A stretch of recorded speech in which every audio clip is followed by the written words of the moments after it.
This week on Behind the Music, we bring you the turbulent tales of Munch's make-believe band. Every favorite mouse? You got it. It's Chucky Cheese. Hear it straight from Mr. Munch himself. It wasn't Chucky's band, it was my band. I wasn't gonna play second fiddle to no mouse. He said mouse? That piece of shit knows I'm a rat. Man, that guy can munch my rat ass. Jealousy, drugs, violence, and skee-ball. This week on Behind the Music.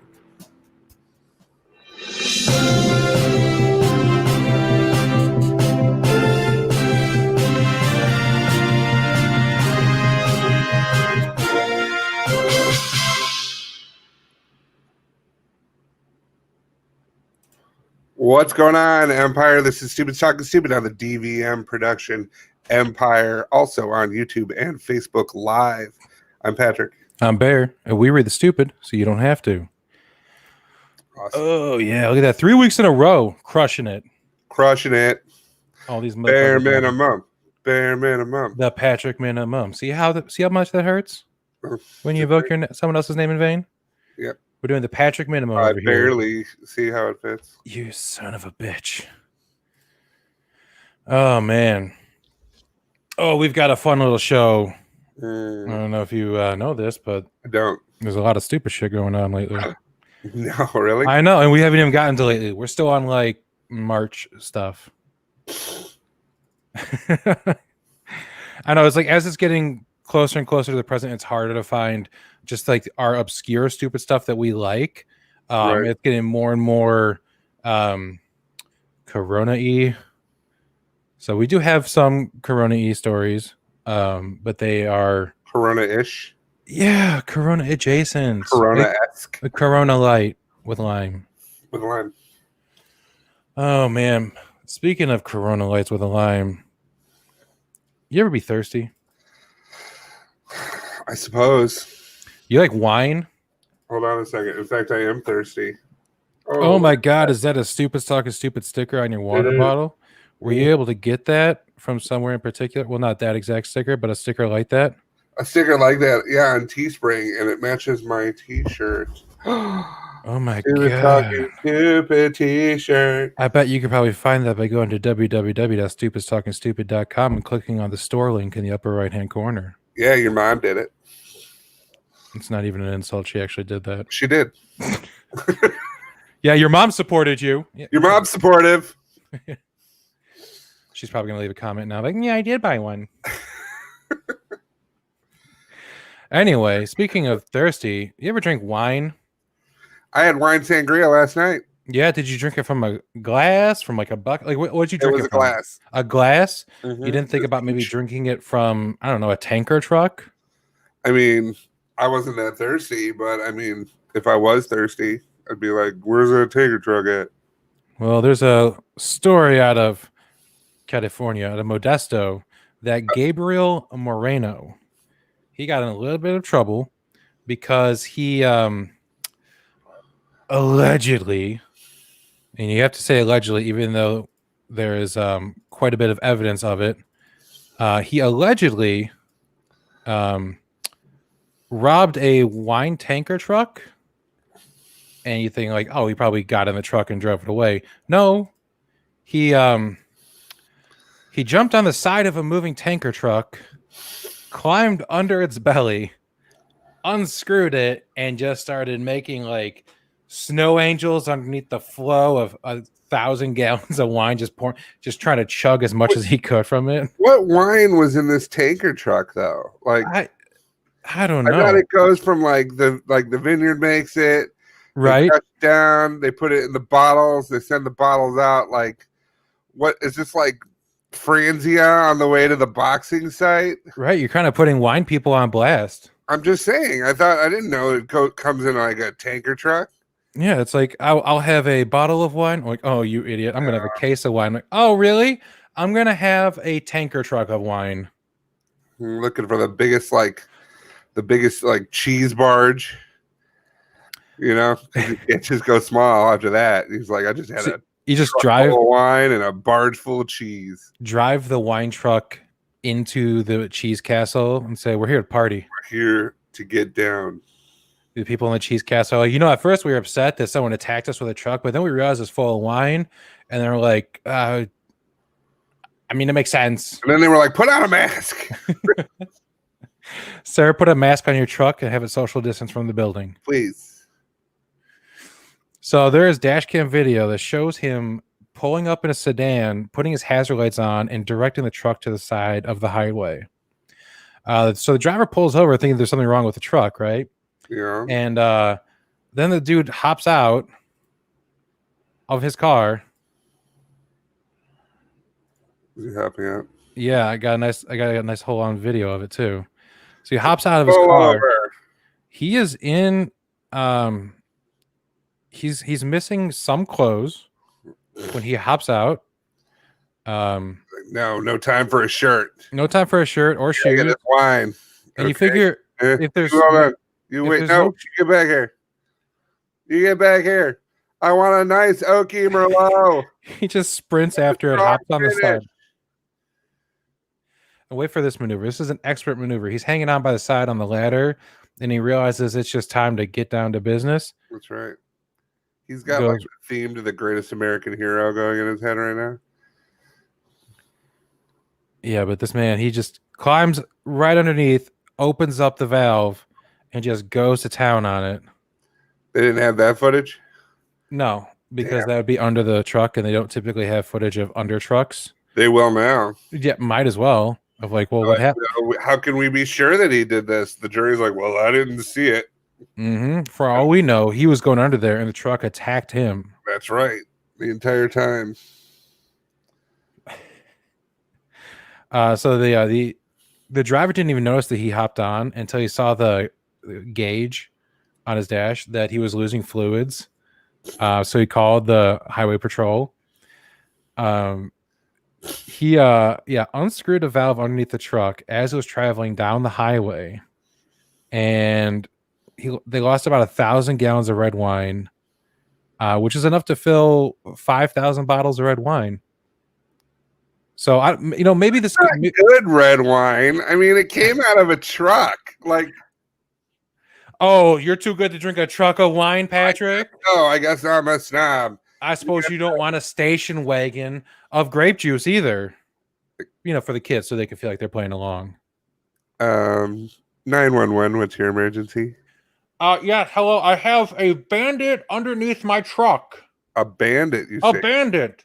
What kind of truck? What are you hauling? I am hauling alcoholic beverages. I was told I'm not allowed to tell you what kind because it's too fancy.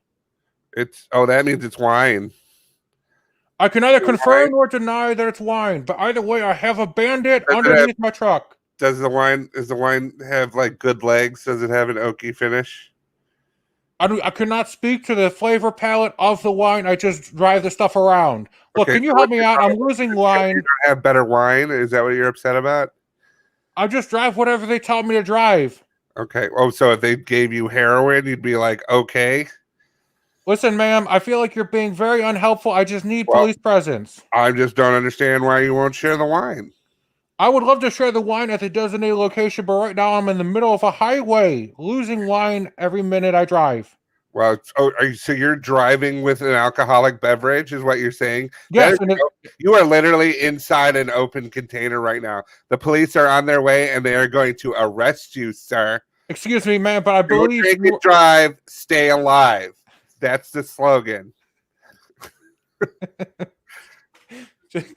Oh, you're driving. You are driving the open container. You are driving the open container. This is your fault. Legal, sir.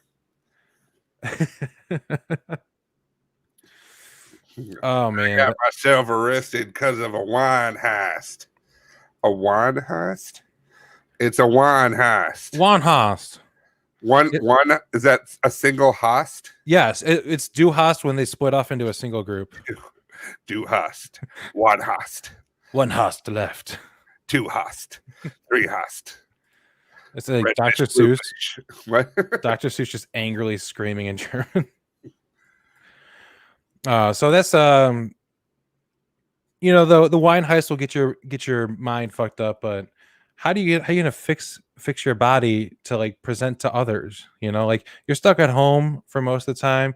You're trying to be out there dating.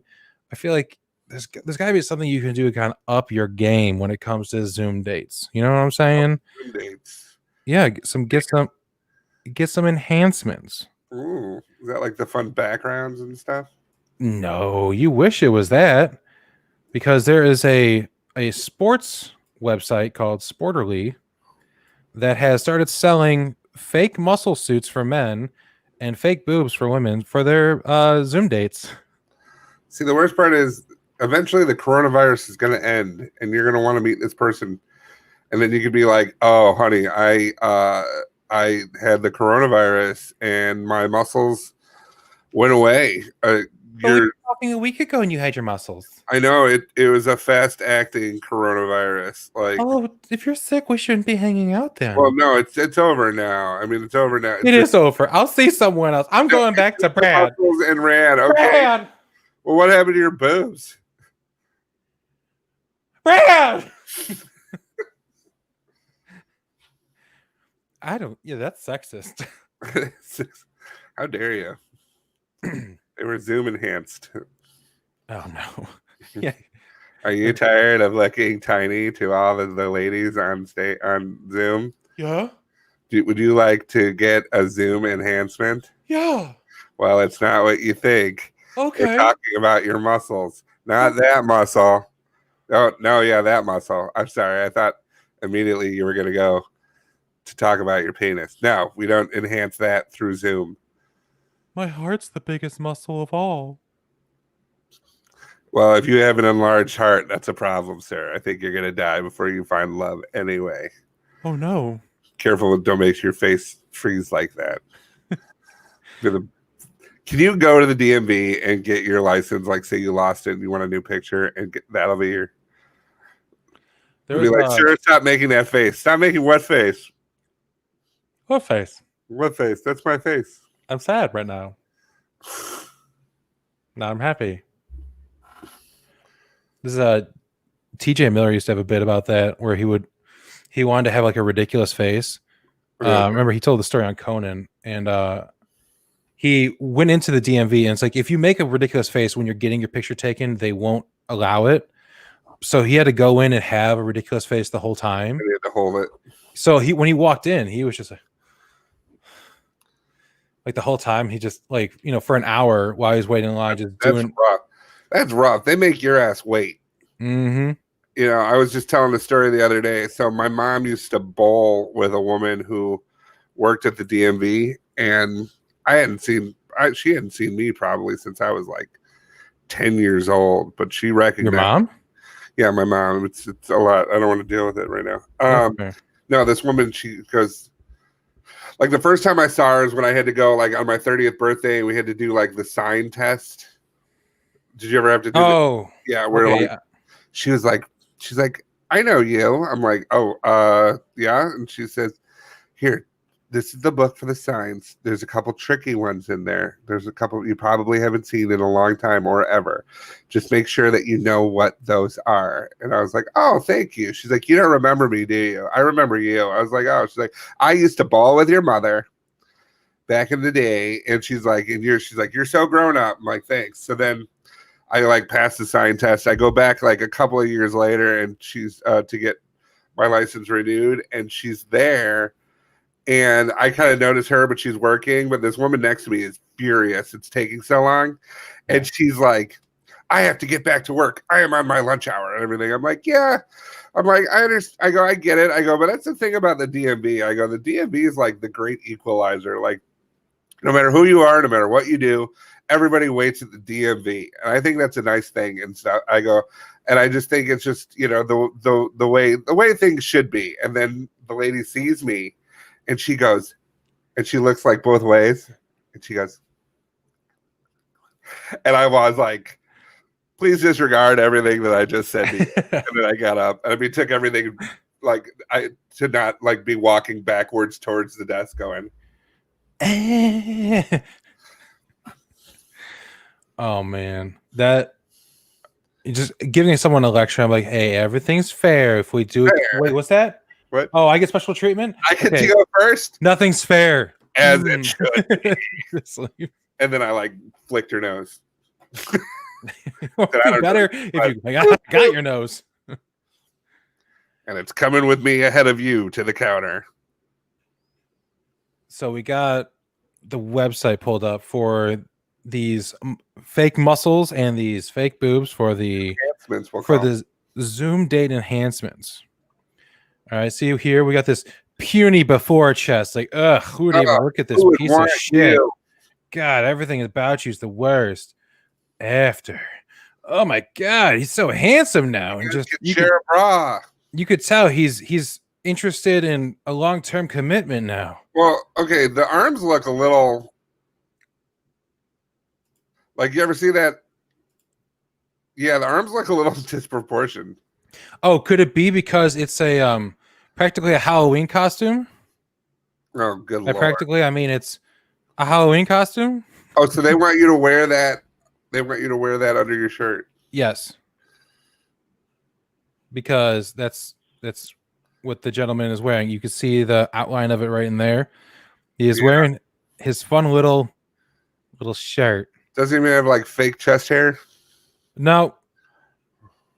So you just wait. Kind of looks Honestly, like he might be peeling. he's like, ooh, I was tanning too hard, and I I was started. tanning too hard at LA Tan. Yes, he's the I've got it hard. virtual date muscle suit.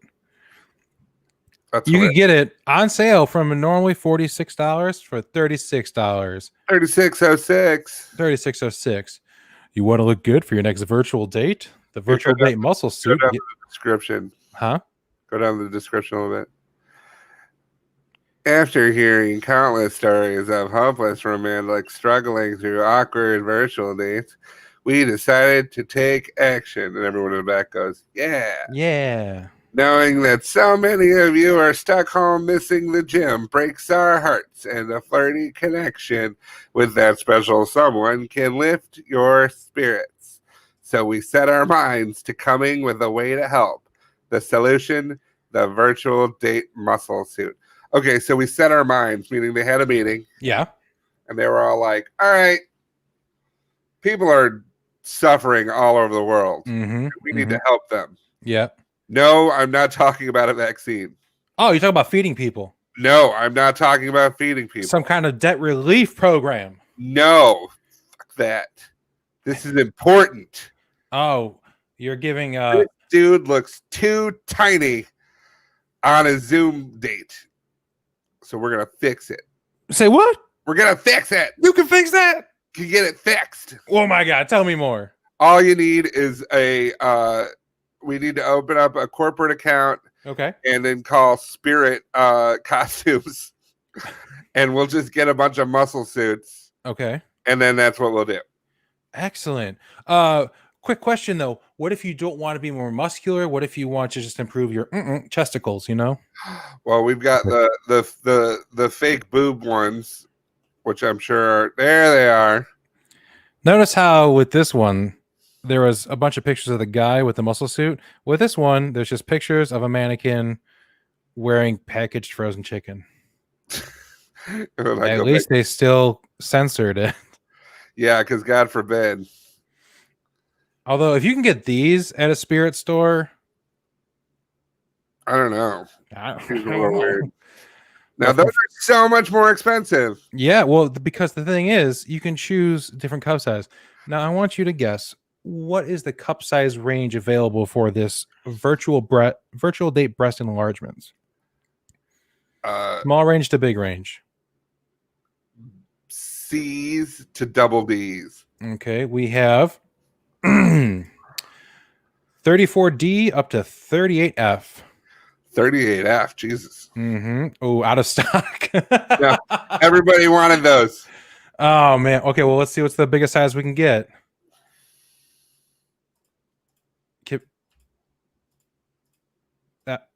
I think they're okay, we're fresh out of titties. Can I interest you in a muscle suit, ma'am? Man, would you? I mean, you're gonna look like you'll be able to take him in a fight, and it'll be boobs. You'll We have all know boobs how awkward everywhere on your body. You got the tummy boobs, the arm boobs. this is a different voice. We all know how awkward virtual dates can be. Connecting via webcam could be so in your face, and naturally, you'll want to direct your flirt's attention anywhere but your messy living room. My favorite is if you go back up. It says, "Hey, my eye's over here," and it's like you are literally drawing the attention to your chest area by buying something that apparently is very, very popular Oh yeah. product because they're all out, and then you're gonna get indignant when the guy looks. Excuse me, my paid for personality is up here. It's right here, not down here. But yeah, I love got the last ones. The what? I got the last ones. Just you got the modern solutions. I got fuzzy. What happened? There you go. Oh man. So once you get on your muscle suit and your fake boobs, you're probably gonna meet up in public. Yeah. You're gonna hook up, maybe even make a baby. The question from that means, what are you gonna name the baby? Muscle suit boob job. The third. You could name him that, but there is a unfortunate new trend. Oh no. Because it was a little too. A family in India recently decided to name their child Sanitizer. Yeah. The father, Omveer Singh, said the name would act as the family's contribution to the fight against coronavirus. It's like, you guys, grandma's sick, but our weird neighbor named her kid Sanitizer, so I'm pretty sure she's going to recover. Sanitizer, ventilator, Gopala Krishna, you get in here right now. Get in here right now. I don't want to. God. Sanitizer. Get in here. Are you to wash my mouth out with me?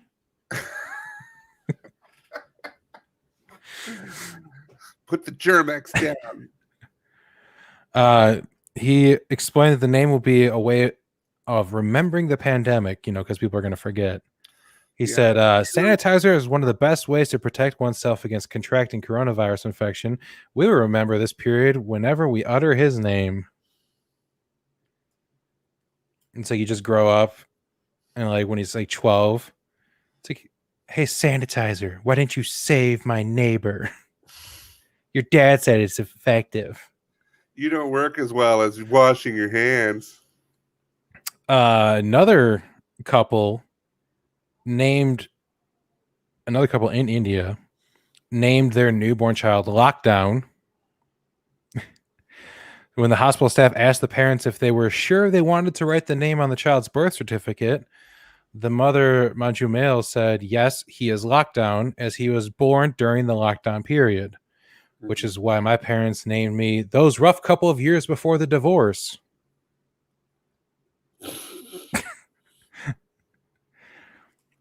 Oh, yes, and my mom's watching. Right. The mother said, my son and our family remember the name, or remember this time of crisis throughout our life. It is a significant name. We should not take lockdown lightly. It's like, we should not take David lightly. Take it seriously. Guys, he's being very serious right now. It's like, when you put lockdown in timeout, how does that work? Go to yourself. Go to yourself. Go to yourself right now. It's like, do you want me to have a quiet moment of reflection? Yeah, in the fucking corner. And then a couple in another state of India named their newborn twins Corona and COVID as a way to remember the hardships they endured. Ew. Someone said, mother said, I was blessed with the twins, a boy and a girl, in the early hours of March 27th. We have named them COVID, the boy, and Corona, the girl, for now. Their 19th birthday is going to be lit. They're not going to be able to go out. No, you stay at home.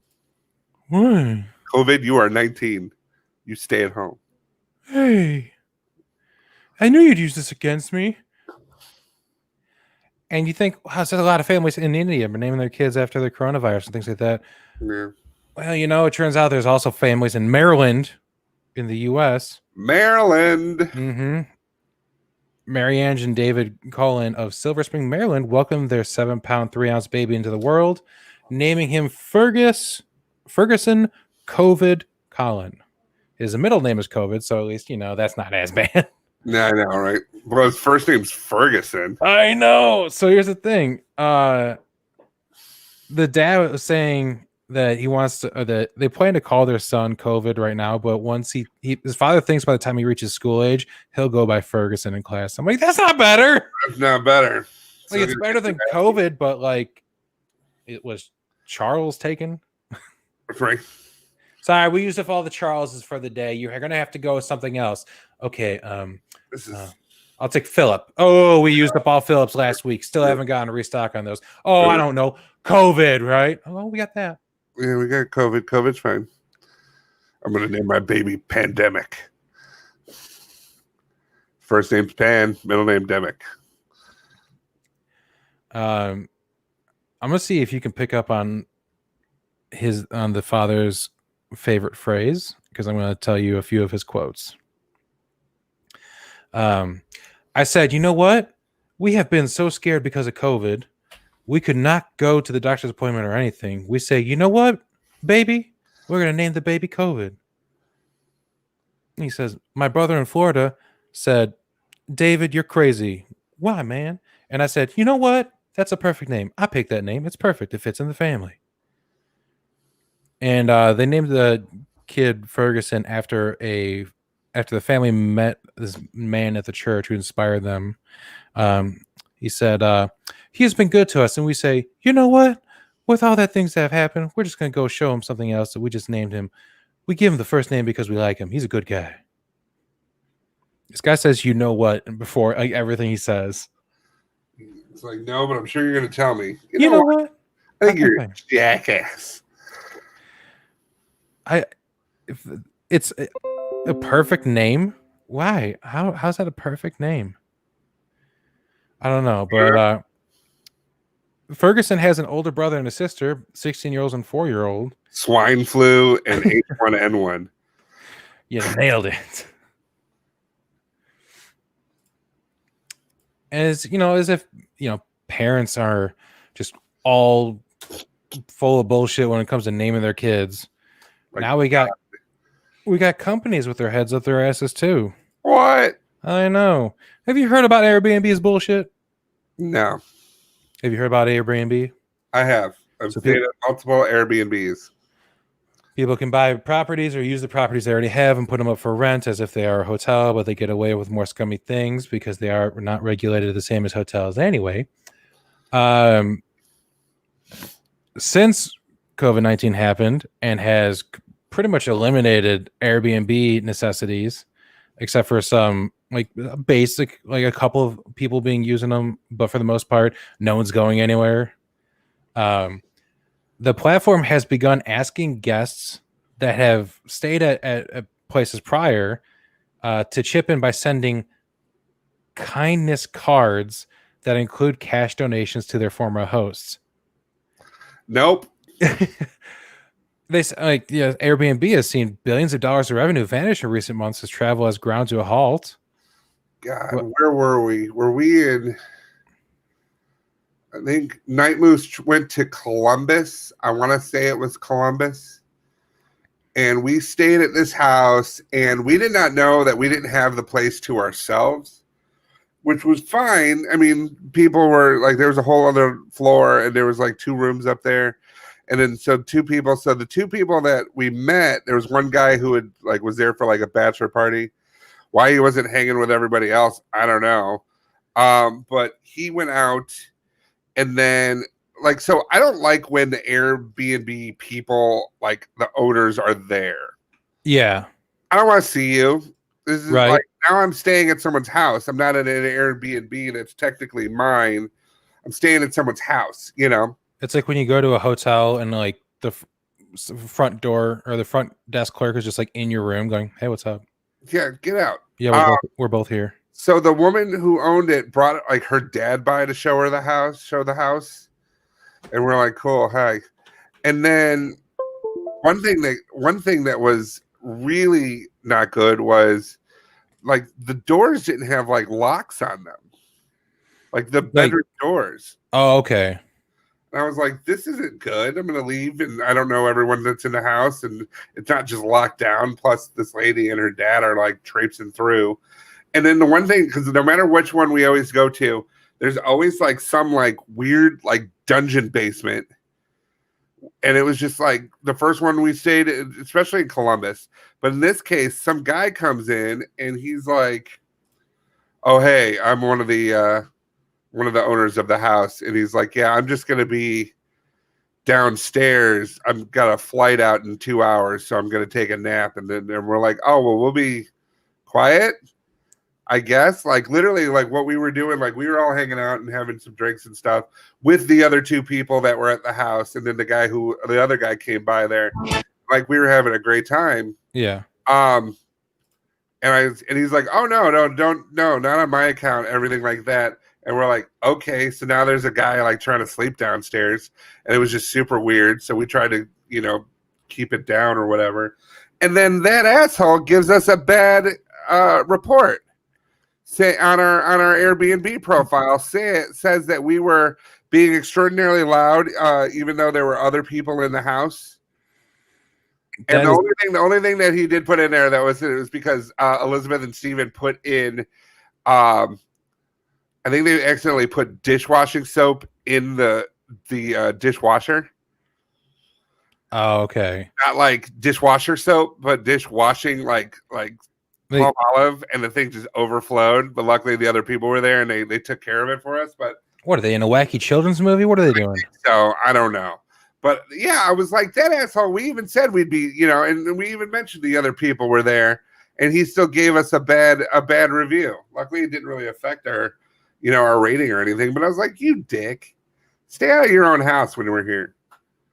They had the ring cams up all over the place, and I was just like, I didn't enjoy that either. No, I won't be giving them a kindness card. I'll give them a go fuck yourself card. But. No, come on. It's in the spirit of rekindling connections, we developed a new feature that allows guests to send virtual cards with messages of support and encouragement to hosts who provided excellent hospitality. If they wish, guests have the option to add a voluntary financial contribution. Do they have in the aspect of support, interest of support? Do they have this thing where they're going to leave drinking glasses in their cupboards now? Because the other one we had in St. Louis, sure enough, did not even have drinking glasses. And literally, Steven was drinking out of a bowl. Yeah, but that's kind of on brand for him anyway. I know, he loved it, but I didn't love it. And I wasn't a fan of it. Because at one point in time, I asked him to get me a Coke, and he put it in a bowl. So I get it out of a bowl, too. So he just hands it to you. You're like, oh. I'm like, God damn it. I guess this is what I'm drinking out of. It did. I was so unhappy. Speaking of people being unhappy, there's a gentleman named Richard McGuire that he recently somehow got banned from all Disney properties. Now I ask you, how do you get banned from Disney properties when they're closed? Putting gum on the ground. Oh, when they're closed, trespassing. Ooh, we found a winner. Ding, ding, ding, ding. Yeah, because he's facing. Huh? Isn't there a ding? Oh, sorry. I was. What do you get banned for? Trespassing. Thank you. Sorry, I told you I need a third monitor just to look at all this stuff. He was on Walt Disney World's Discovery Island, which is an actual island that he was camping on. They found him because he showed up on. They found him on like I don't know. They just found him. They found him. They saw that he was on there. How? He's 42 years old. He was spotted on the Disney-owned property, which is currently closed to the public. They searched for him on foot, by helicopter, and by boat before making contact with him. Deputies told him that they'd been using a loudspeaker to try to talk to him. He said he didn't hear him because he was sleeping inside one of the buildings, which he referred to as a tropical paradise. He just found a place. He said, I'm going to camp here for a week. And apparently Disney doesn't like it when you just break into... Fugitive. Huh? Sounds like a Disney version of The Fugitive. Like, I want a full contact search of every teacup ride, Dumbo ride, Hall of Presidents, Country Bear Jamboree. We're going to find this guy. I tell you, it was the one-armed Mickey. Right? He's at the top of Splash Mountain. I didn't kill my wife. I don't care. I don't care. Ha. Oh, so now Mickey's the one investigating? No, sorry, that should have been Goofy. Hook, I don't care. Yuck. Which isn't too far off from Tommy Lee Jones. True. He was not aware that the property was off limits. He'd been camping there for a few days, planned to stay for about a week. Apparently, Discovery Island is a zoological attraction that's been closed since 1999. So I feel like after 20 years, it's kind of up for grabs. Yeah, then it's squatters' rights. Now, here, how do they enforce this? Like, see, he wants to go to like Disneyland. Yeah, and he's made the trip. Well, I guess that guy shouldn't be allowed in Disney properties anyway. Oh, come on. Literally needs a tattoo on his forehead that says, I want your children. Trust me in your parts.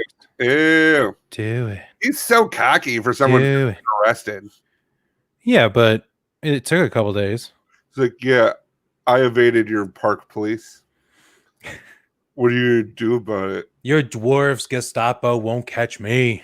You can't catch Big Dick McGuire. What are you gonna do? You gonna kick me out? You think I just can't camp anywhere? I kick you out. Happiest place on earth. My ass. But at the same time, like I was just saying, they could they've probably got visual software because Disney has gone like, so they give you these bracelets, right? Now they give you a bracelet for so you get there, you go there, they put the bracelet on for the day, and what you do is you walk up to the thing, you push it, and then it tells them essentially if you're able to go into the park, if you're paid for that park, right, like that. And what a lot of it is, they say a lot of it. I think a lot of it is it's essentially a download, or it's like a GPS for your kid. Right. Your kid goes missing, they could ping the bracelet. Oh, sure.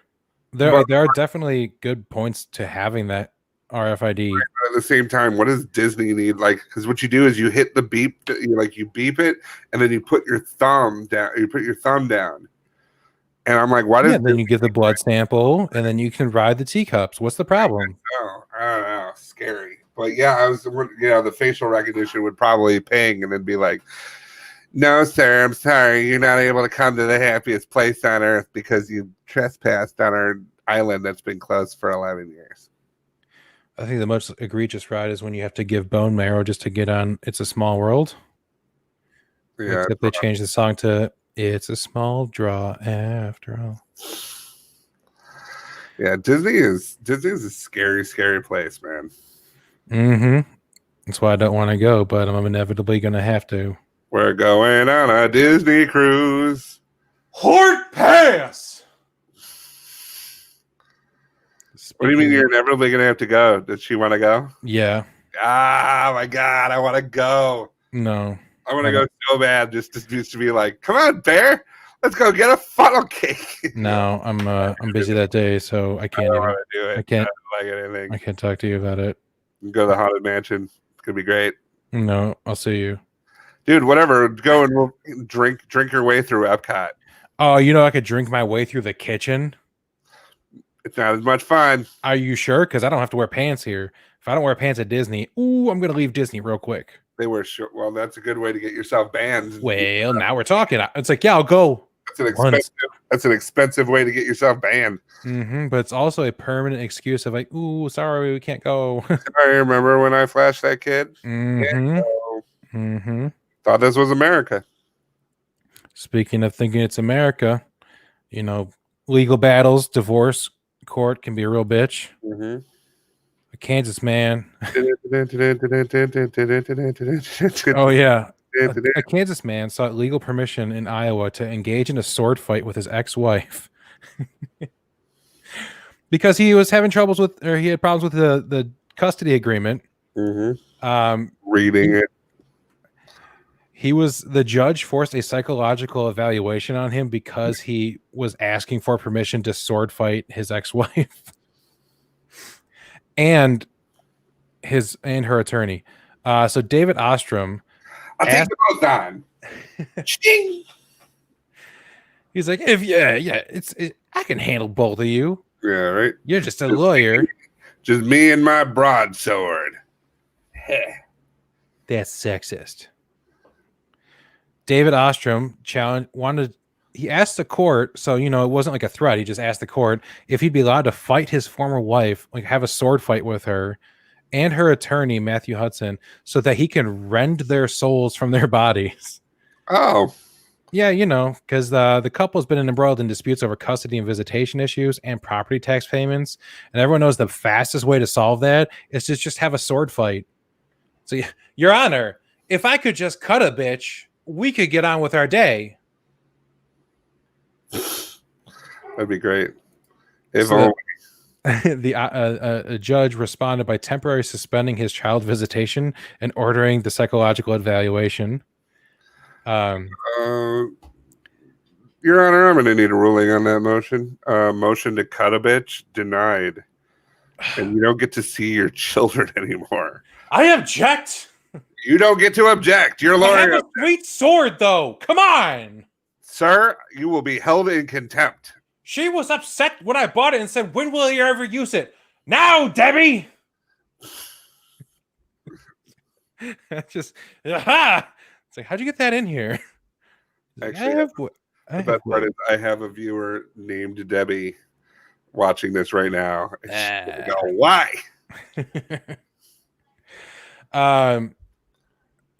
Because it was found to have a adjustment disorder with mixed emotional features. No. Yeah. Don't worry, he's not troubled though. He just has adjustment disorder with mixed emotional features. Yeah, and then he yells, "There can be only one," before he decapitated the postman for looking at her funny. Right. He says, it essentially says, "I'm not crazy. I just don't like being denied access to my children." Crazy. I just don't take no well. And after that, in the hole. He has asked the court to order psychological evaluations of his ex-wife and her attorney now. Wouldn't you know it? I'm not crazy, but you are. Yeah. Fight me with the sword. No. Okay, then you're crazy. You're crazy. Wow, we can just finish this right now. So glad so lucky my lightsaber's in the shop. Wouldn't you know it that he's representing himself in court? No. I know. He filed a motion that asking for parenting time with his children and that he be reimbursed the almost $5,000 in legal fees and $2,200 for the psychological evaluation. Also seeking over $250,000. $5,000. I'm not cheap, Your Honor. I gotta charge me. I mean, if I do this for me for free, all the other people that I represent are gonna be upset, and they're gonna want to be for free. Mm-hmm. Who else do you represent, sir? Zorro, the Highlander, Darkwing Duck. And Darkwing Duck, he's always getting into trouble, running around at night. The vigilante justice is just not what it used to be. The Scarlet Pimpernel. Who's that one now? Scarlet Pimpernel and King Arthur. Oh, well, yeah. He's my most notable client. Guy with the circle sits at it. Yeah. Kind of a table. Big sword. Big sword. Speaking of other potential legal issues, Kmart. Kmart used to be a thing. Apparently still is in Australia. Oh no. That's right. You can't help but find some stupid in Australia, which means I get to do my totally spot on, 100% accurate to every dialect Australian accent. Here we go now. Ugh. There is a Kmart toy for Frozen 2. It's called the Frozen 2 Secret Diary Makeover Set.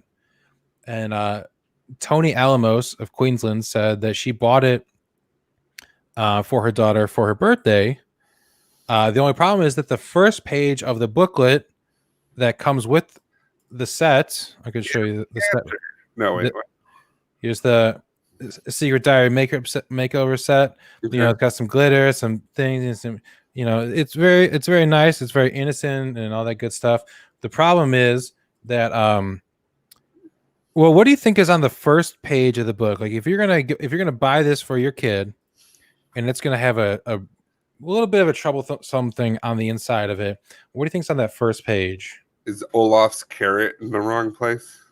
If only it were that naughty. No. Or is it? It's a list of sexual positions, sex toys, and locations to have sex. We have checklists. So when you're filling out your Anna and Frozen Girl, Elsa, there it is. Thanks. When you're filling out your birthday caring things, you have to worry about which positions you want to build a snowman in. We got 69, anal sex, cowgirl, doggy style, kneeling head, missionary, oral sex, seesaw, standing behind. I hope someone's listening to this at work on the speakers. Not safe for work, guys. Sex toys, you got your anal beads, your Benoit balls, your blindfold, your butt plug, your dildo, your double dong, your hairy plug, your handcuffs, your massager, your paddle, your rabbit vibrator. And then your locations, you got your conference center, the elevator, the garden, the hotel lobby, the parking garage, the penthouse suite, the poolside cabana, rendezvous spa, and Spanky's bar and grill. So here's the deal. Whoever authored this got laid at like a hotel once. Yes.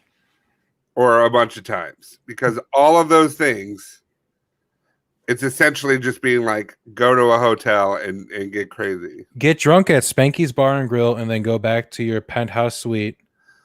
But not before you go to the garden, the poolside cabana, the parking garage. And then take the elevator up to your penthouse suite.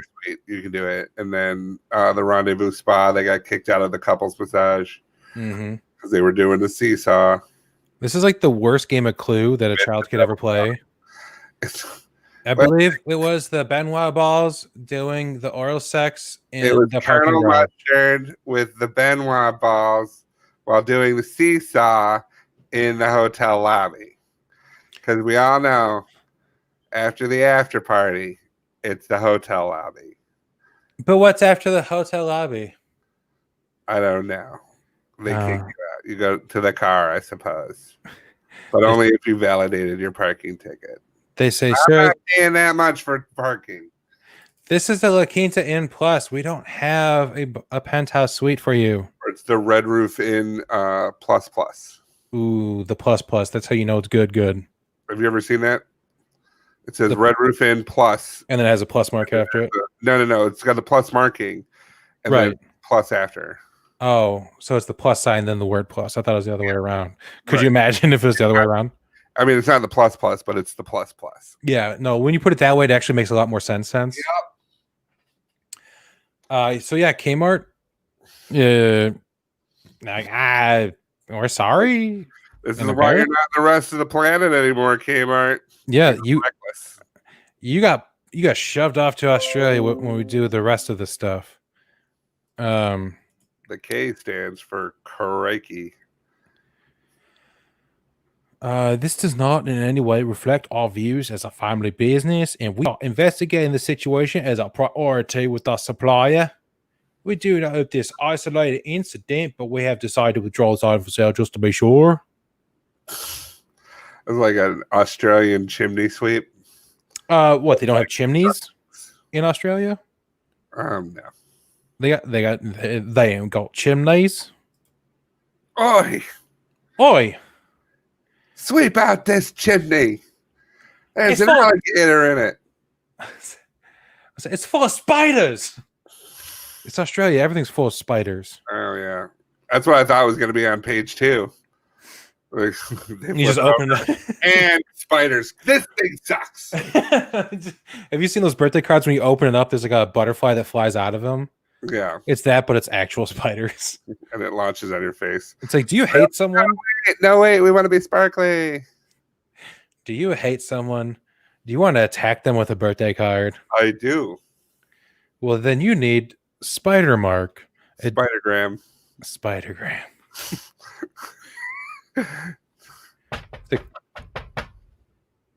Who is it? Spidergram. I didn't order a Spidergram. Western Union. Oh, Western Union. I get those every once in a while. Hold on. Then they crawl on your face. Western Union does. Just a delivery guy like holding on your face like, hi. Hey, You know, there's spiders in my bag. let me lay my eggs in your chest. I'm gonna go ahead and give everyone a 3-second warning because it is the time for our favorite segment.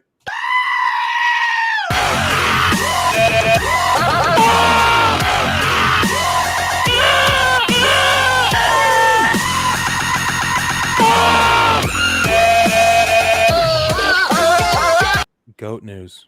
Mhm. I'm so glad I've had that on the soundboard since day one. I'm like, I better get some goat news or I'm not gonna be able to play it.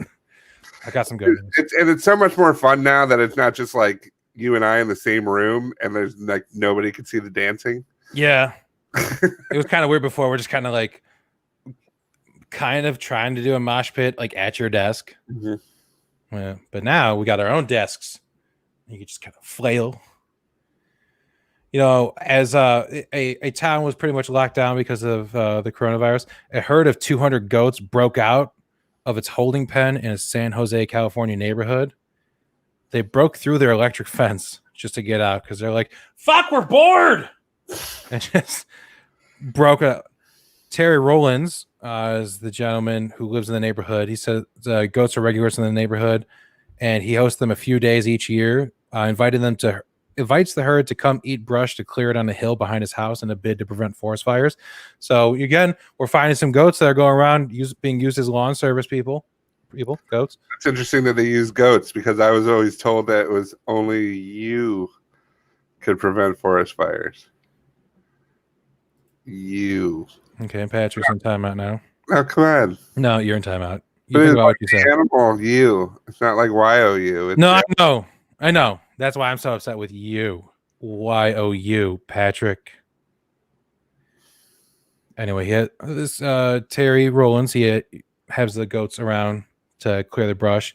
Problem is, goats broke out of their electric fence pen, knocking down the walls. They just broke the entire thing down and came out. Terry, he's tough. Nah.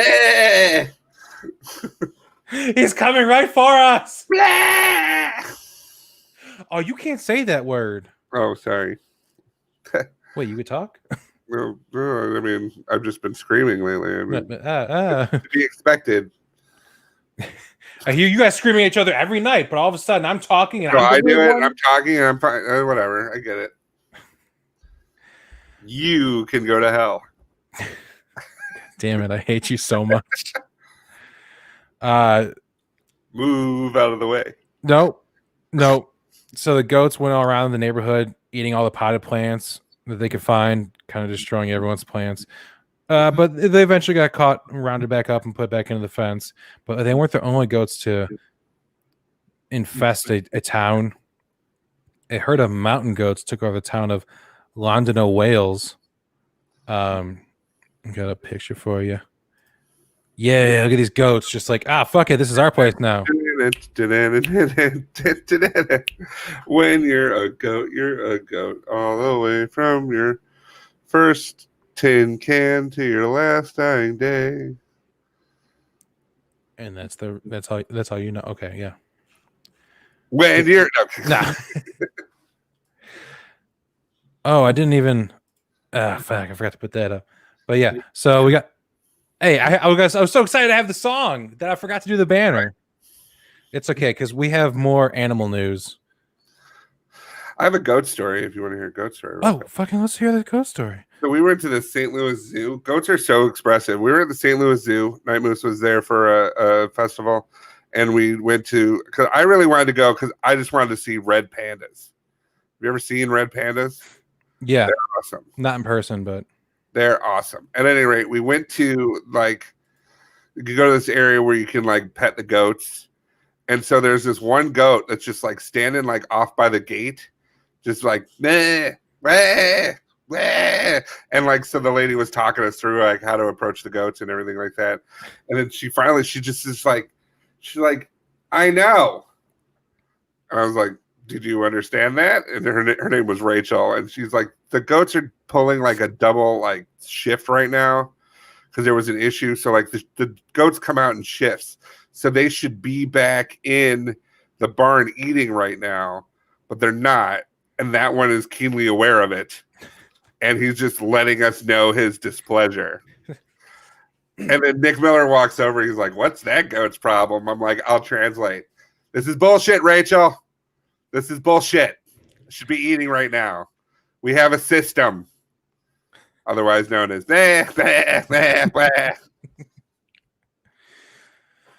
speaking of, there's a story out of South Carolina. It's a bit of a Gator issue with one area. We don't have Gator news song? No, because they don't typically make dubstep remixes of Gators making noise.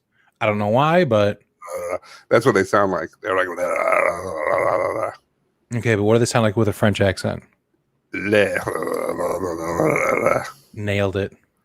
We. A 57-year-old woman in South Carolina wanted to. She saw a gator and wanted to take some pictures of it. Her name is Cynthia Renee Covert. She was at her friend Barbara's house. Did her friend Barbara know that she was there? Yeah, because really? She's usually very covert. I hate you so much. Is that you hate you? You hate you, or you hate? I hate Patrick Newson. Oh, okay. Patrick Elizabeth Newson.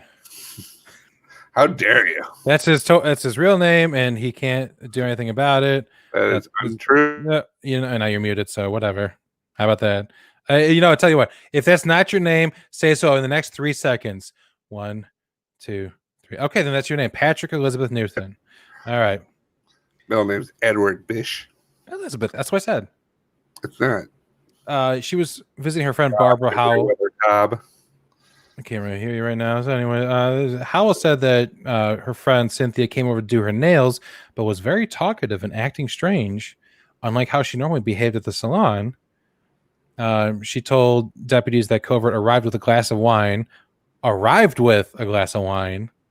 not otherwise. You're getting it free out on the freeway. Like I had a glass with me. Cynthia, what are you talking about? You can't just drink from the freeway. It was a tanker truck, so you know it's good. Is that wine or is that fuel? I don't know, but it's getting me lit. Mama's go-go juice either way. They have the same amount of tannins. It's tanker wine. 20% ethanol. 20% Eskimo? 20% ethanol. Elmo should know. Anyway, she said today she was very relaxed and excited that her boyfriend was coming from Tennessee to visit. They were sitting on the porch when Covert reportedly became fascinated with an alligator. She went down to the pond to take... Hey, Gator. You look pretty cute. You want some wine? I got some street wine for you. It's truck wine. It's good. It's truck wine. I'm fascinated with you. From the makers of Truck Nuts comes truck wine. Ryan, tell me more about yourself. Like, have you always had this many teeth? Fascinating. Howell said she screamed very loudly for a Covert to get back from the water, warning that the alligator had recently snatched a deer from pretty much the exact same spot. Do you know what her response was? Go closer. I don't look like a deer. You look like a deer. Antler having bitch. Leave me and Stanley alone. That's right. I named him after my ex-husband. It doesn't mean anything. It's a perm. I don't have antlers. You said it looked nice. I lied. Stanley agrees. Don't you, Stanley? See, he agrees. You can't. You're not actually talking to that gator. I am. You're not having a Aren't conversation I with talking her. to you, Stanley? Yeah, her thighs are huge. Oh, get her, Gator. Get her, Gator. So Changing my last name to Gator is no longer covert. after proudly claiming that I don't look like a deer, Howell's husband ran down the porch yelling at her to get away, but then oops, alligator grabbed her right by the leg. A neighbor said he heard screaming, came out to see what was wrong, at which point Howell reportedly asked him to grab a rope to help remove her from the animal's grip. So she got a rope thrown to her, and as she's holding the rope in her hands and they try to yank her from the waist-deep water, she stated in a very calm voice, "I guess I won't do this again." Jesus. Had to be Yeah. some really great wine. She's- I don't feel a thing. You're just in the grips of a gator's mouth going, well, I guess I won't do this again. This is off my bucket list. Yeah, and then the gator pulled her in the water and she died. But anyway, Did she really? yeah. Oh, no. Yeah. I wanted you to go ahead and make fun of her all story without thinking, oh no, she's dead, because you're a terrible person for making fun of a dead person. Just because she had like 17 gallons of truck wine doesn't mean she deserved to be. It's on the label for a reason. Don't drink 17 gallons of this. You might get eaten by a gator.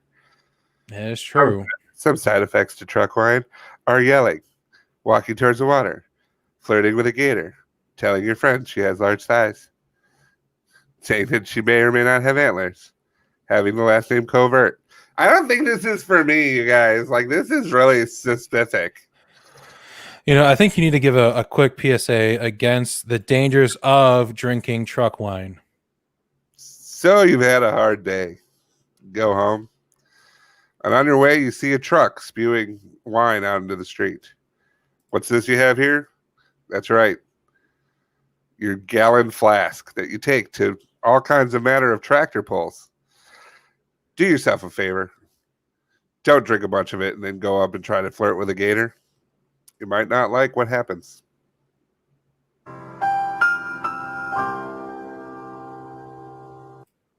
Thank you for that. I think we saved a lot of lives today.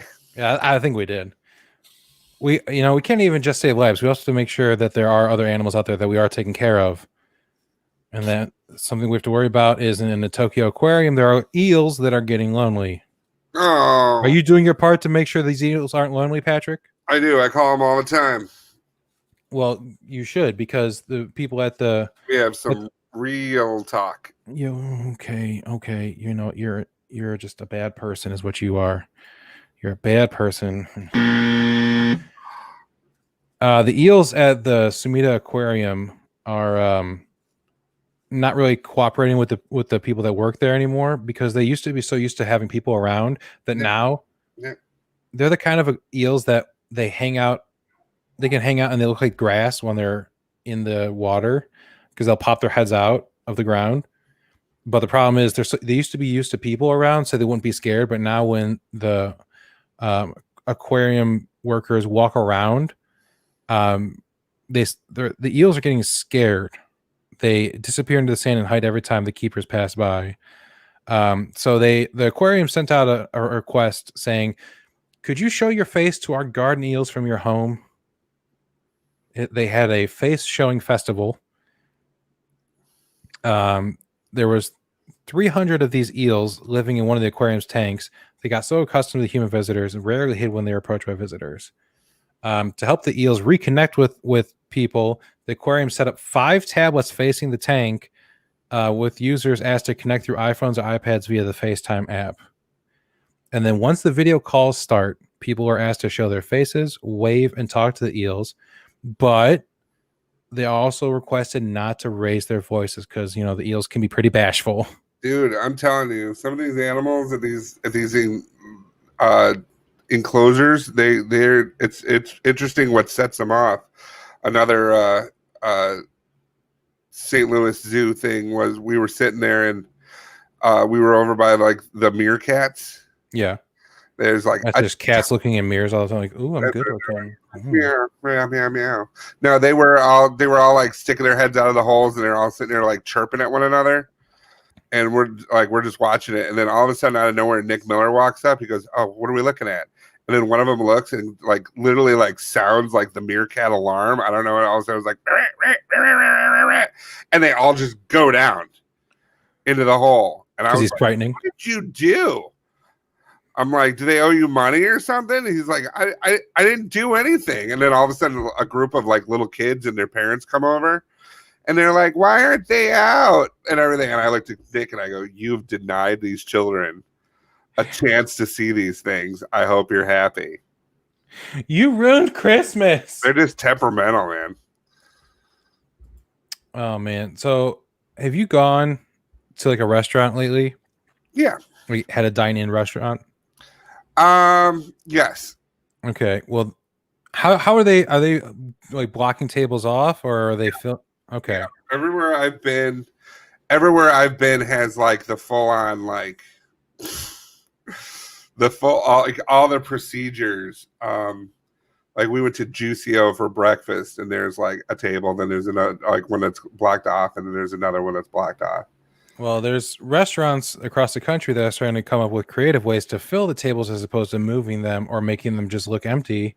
The Inn at Little Washington in Virginia, a 3 Michelin starred restaurant, reopened with mannequins decked out in vintage 1940s style outfits that they set up throughout the restaurant to make it look like it's actually full, and so it's somehow less awkward for people when they're dining.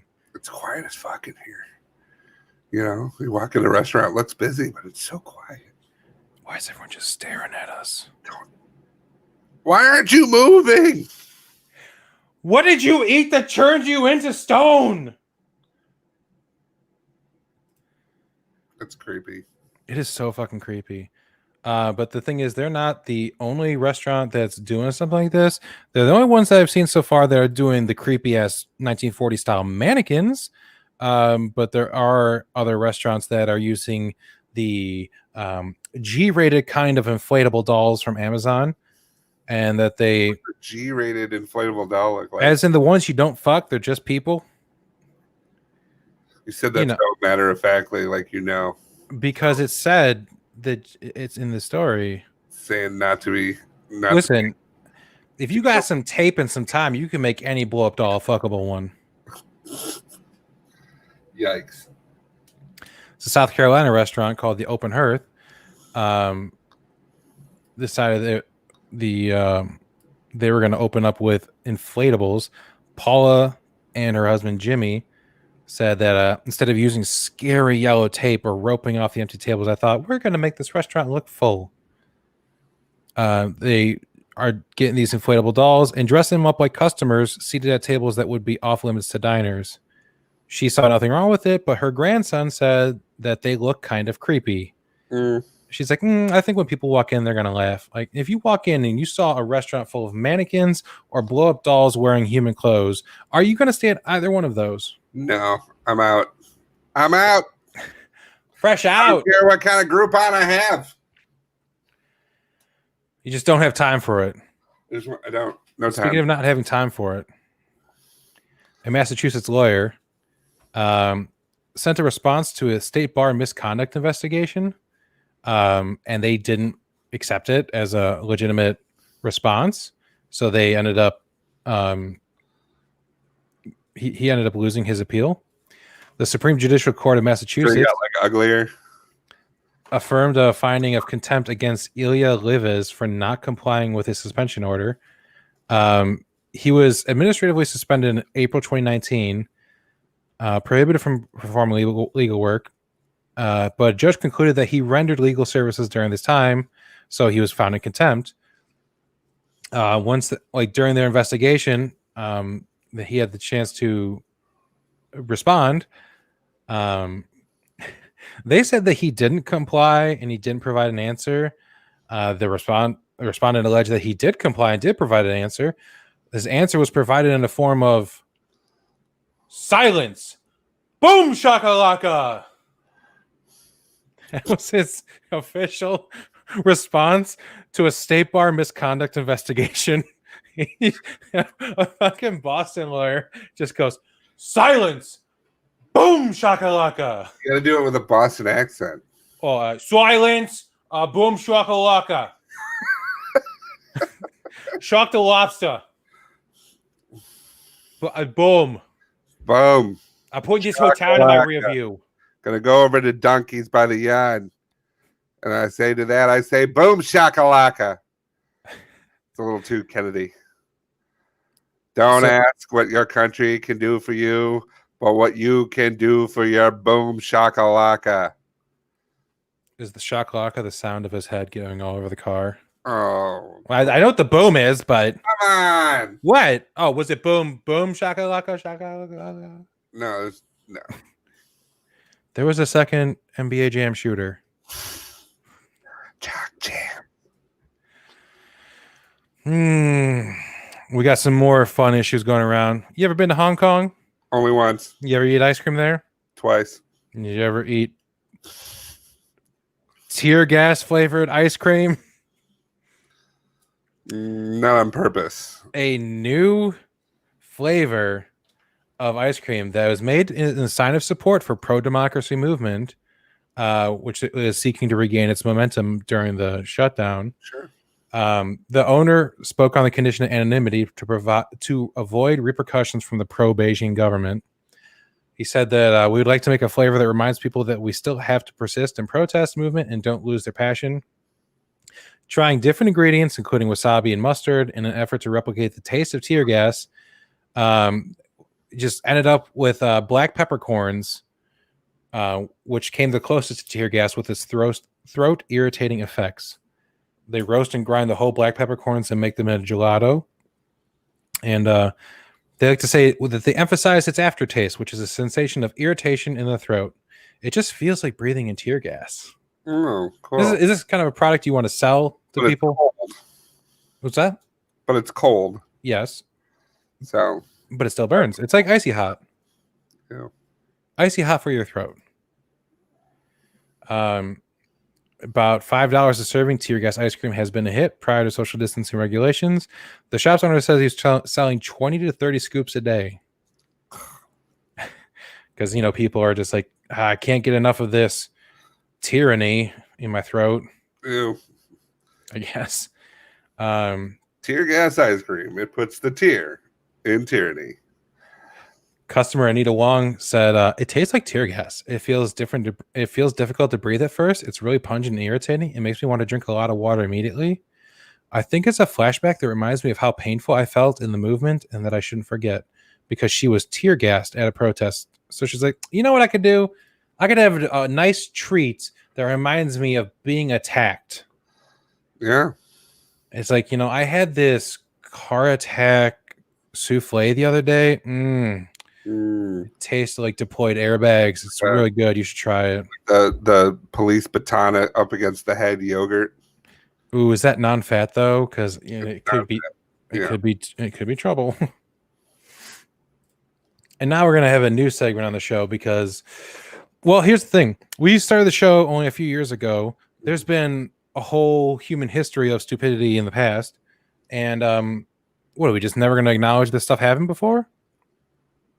So we're having a new segment on the show. Oh wait, no. Oh. Did you think we're gonna?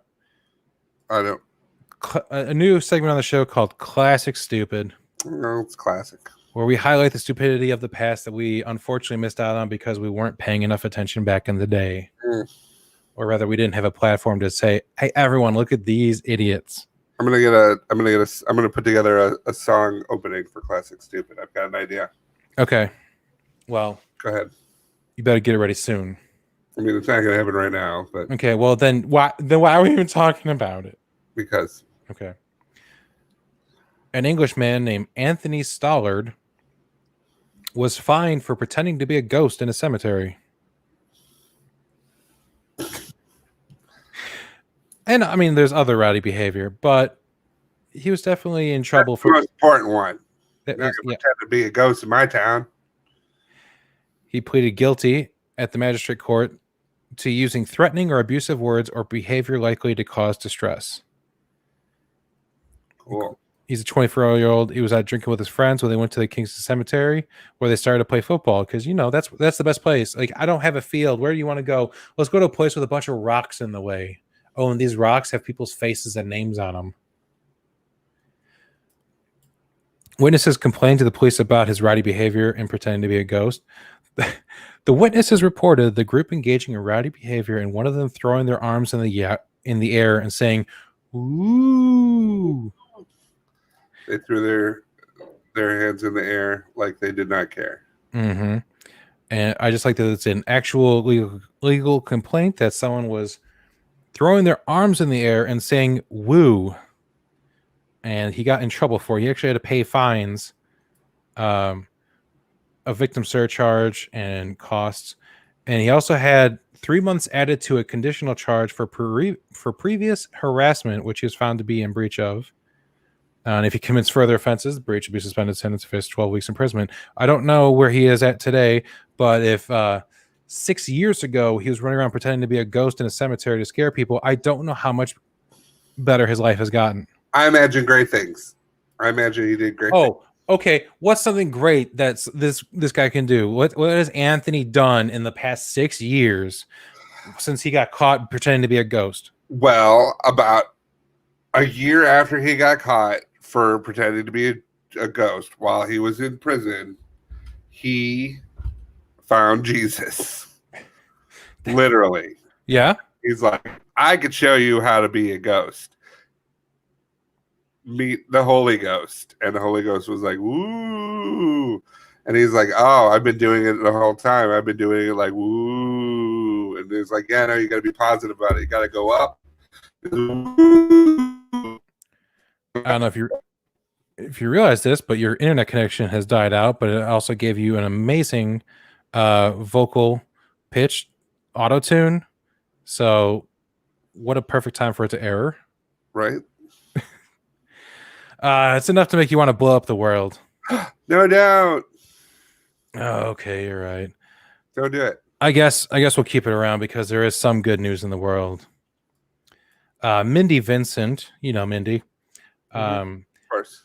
She was looking online for some face masks for herself back in April and her staff. She found a mask with a bunch of tiny penises all over it. And she's like, "Oh, I definitely have to buy this." The quote is actually, "Well, I'm hilarious and I have a great sense of humor, and ejaculating penises are also hilarious." When the masks showed up, she posted a photo of it on Facebook of her wearing one, and then a bunch of people were jumping by and saying like, "Oh, where the hell can I get these masks? These are hilarious." The post has racked up over 500,000 shares. Wow. And because there's such a demand for more penis masks, she created the Penis Mask Project. She decided to make her own penis printed masks and sell them to raise money for the nonprofit she runs, the Utah Harm Reduction Coalition. Oh, that's nice. Yeah, the demand on the mask was so high, and then people started asking, well, what about boobs? What about vaginas? So she's like, one penis at a time. One ejaculating penis at a time. It's very important because that's hilarious. If it's just a penis, then it's like, well, that's weird. So now they have masks are available for prints, flying penises, excited penises, boobs, either on a dark or light background, and vaginas. The whole thing might sound kind of ridiculous, but it's literally the thing that saved her struggling nonprofit. She said, I changed my whole life. In fact, at the time that these masks went crazy, I hadn't been paid in 4 paychecks. She often dips into her own paychecks from the private practice to keep the organization afloat. And she sold over 12,000 masks so far and netted over $100,000 for the Utah Harm Reduction Coalition.